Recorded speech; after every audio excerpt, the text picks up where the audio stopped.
So we're gonna go right to it. All right, man. Up first is a presentation, introduction to the 2024 municipal budget. I'll call up our CFO, Mr. Jim Randall.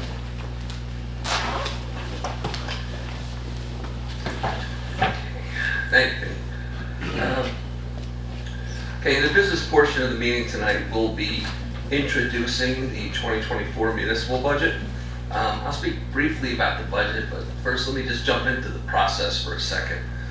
Okay, the state extended the deadline this year for budget introduction. They extended it to March 29th or your next meeting after March 29th. That's today. Today is our next meeting after March 29th. So we'll be introducing the budget and we're within the deadline. Law says then that you have to have a public hearing, but the public hearing can't be less than 28 days from the intro. So that'll put the public hearing at our May 7th meeting.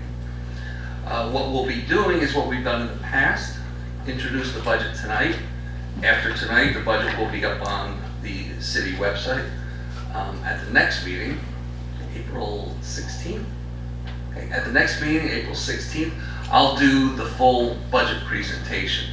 Okay, and then on May 7th, we'll have the public hearing and the vote on the adoption, assuming we get state approval, okay, which is a big assumption. All right, now the budget itself, wish I had better news. As it stands right now, I left you updated copies of the most recent executive summary along with the state budget document. As it stands right now, the tax increase is 3.1%. That comes out to be a tax increase of $244.87 on the average home assessed at $320,475.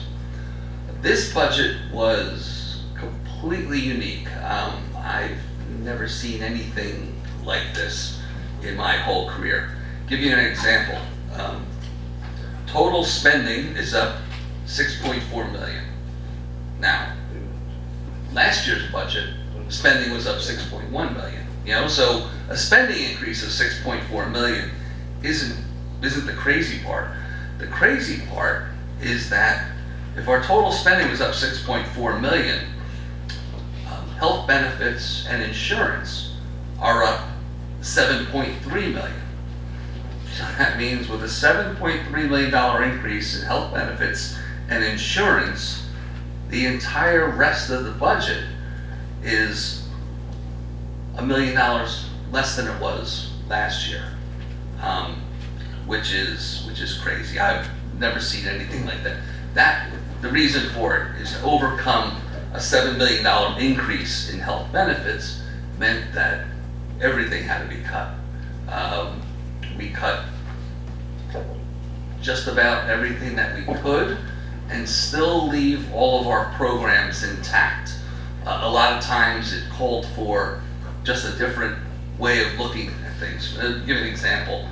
We didn't cut any recreation programs, but we did shift them from the budget into the trust. Okay, trust makes more sense. The money coming in then pays for the programs going out. When you put it through the budget, you're limited. You can only budget as much as you took in last year. So moving into the trust made a lot of sense, and it gave us some budget relief. We had to do a lot of things like that to get this down. The problem with this budget is that our health benefits went up 30% last year, but we're under a cap that doesn't allow spending to increase more than 3.5%. Okay? The rest of it had to come from other places. Now, the state gives a cap exception for health benefits, but the cap exception really applies to those in the state health benefits plan. State health benefits plan, their premiums went up 7% this year. So what they allowed self-insured towns like us to do is we could take the first 7% of the increase and move it outside the cap.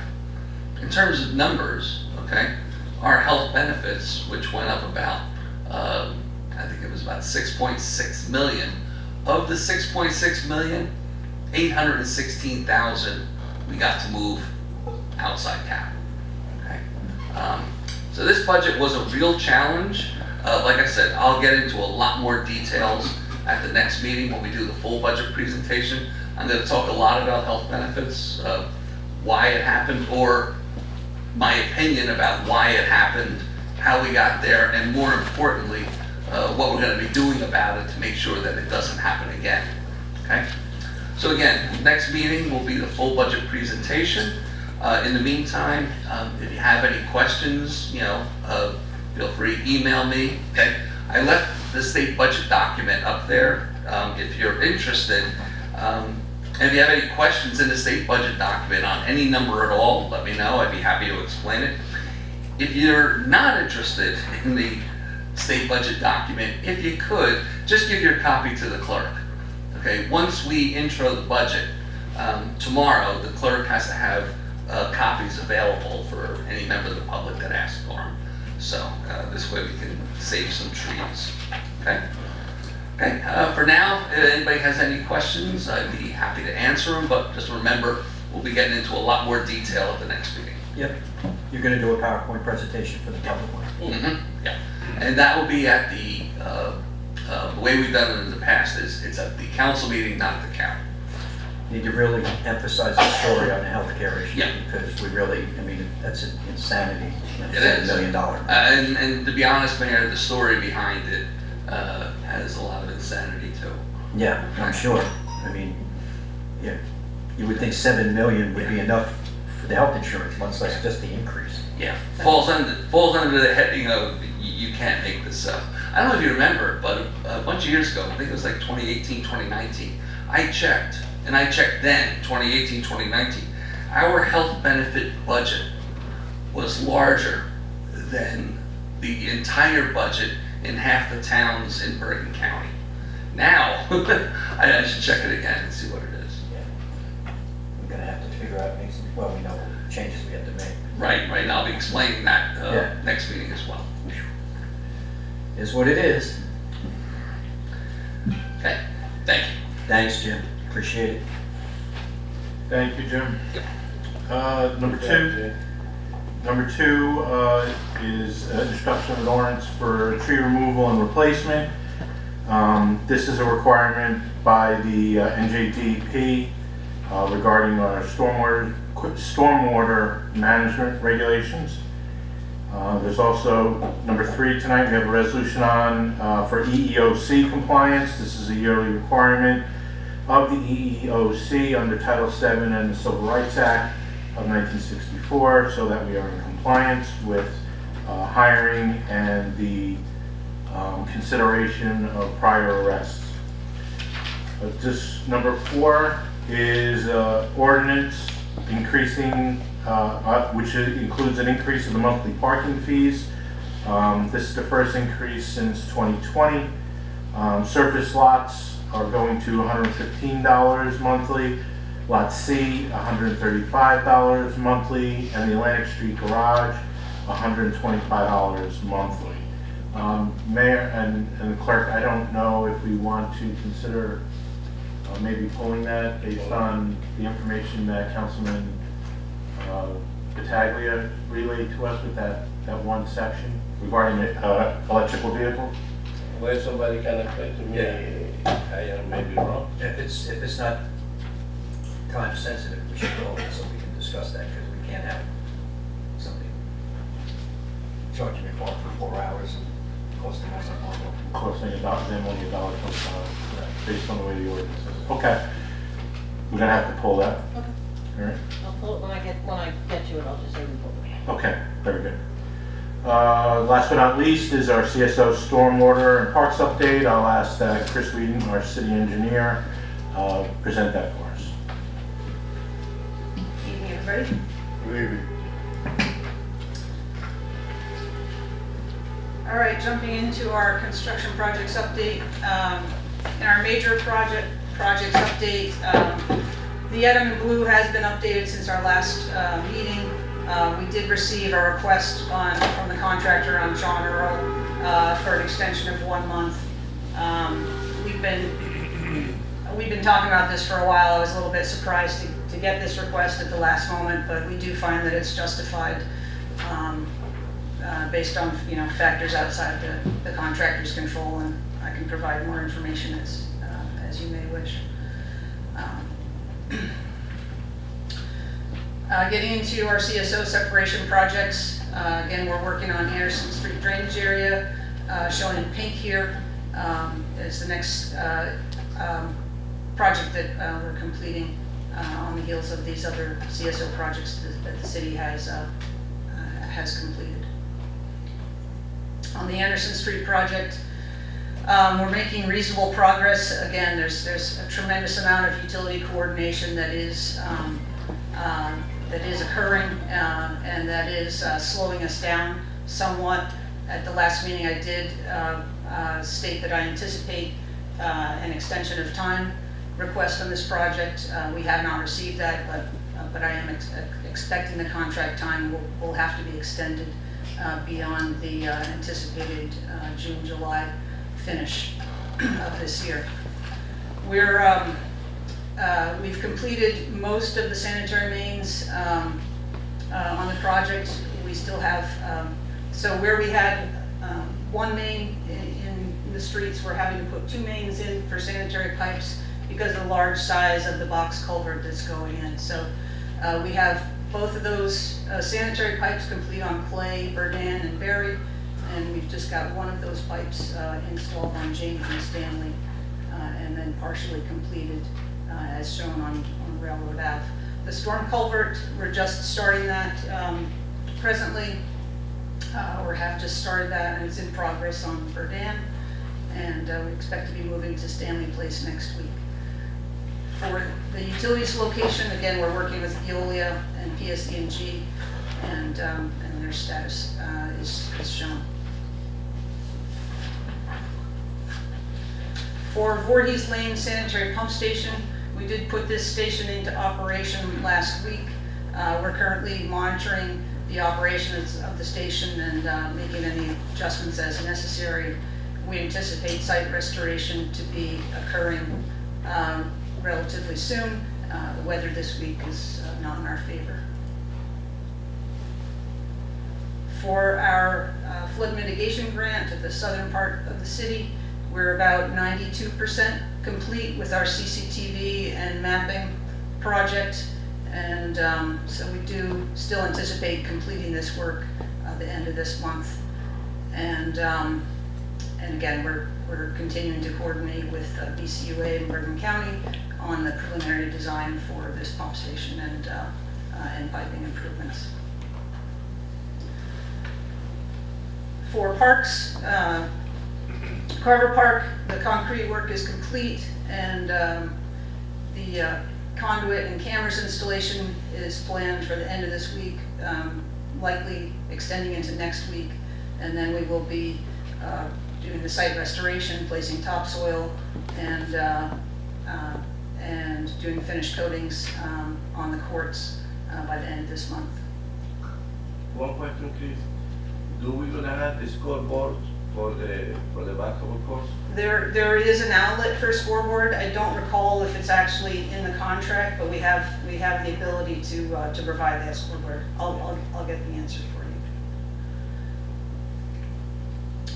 For Johnson Park, we are just continuing to wrap up on the contract documents, and we're very close to completion of these documents, and I do expect that we'll be going out to bid. There's a bid opening for our pedestrian safety project on Prospect Ave later this week, and there's two flashing pedestrian crosswalks that are part of this project. I have a question on that, Chris. And I'm looking at the picture. So this is going to be an overhead that goes completely across the street? Yes, both of, I'm sorry, one of them is overhead, the one on the right, which one is? Is that going to be on Prospect, obviously? Yes, it's on So- Prospect. There's a lot of trucks, believe it or not, using that. Is that going to be high enough for truck clearance? It- And if so, if it's that high, is it going to be feasible for line of sight for a driver coming forward? I would anticipate that our traffic engineers have anticipated for that. I will get back to you. Yeah, I'm not anticipating that. Yeah, let's make sure, because, all of a sudden, the tractor trailer takes out the whole shebang.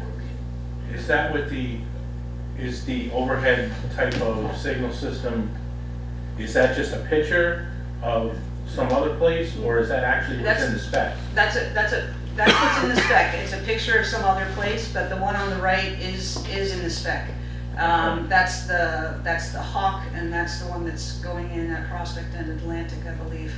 Okay. If I'm just looking at it from here, it looks low. For a truck. Even a Again, box this is truck. another site, so I'll check our drawings and check. And if it's even higher than that, It is becomes kind of useless. it useful? That's what I'm curious I about. understand. I got one question. In the area, in Prosper Avenue, when you're gonna exit the hospital and you allow to make a left or right, remember down that exit? Which one? Coming out of the hospital into Prosper, you make a left or right. Right. The people, they make a left, sometimes they put themselves in danger when another car is coming. When we did a traffic study with the people about maybe 2 years ago, they were talking about maybe to put there a traffic light. On the front of the hospital. Right, in the area right by Prospect, when you exit. Remember that I recommend to put two stop sign because sometimes the The people that problem make with a having a left. light is it shift change. The queuing would be so bad in the front, it'd be all the way back up into the garage. No, but at least And something. it would not allow for emergency. You got, vehicles. you got at least to put two stop sign for the person that's gonna make a right and for the person that make a left. Right. Because sometimes the people that come in on the left, they just turn.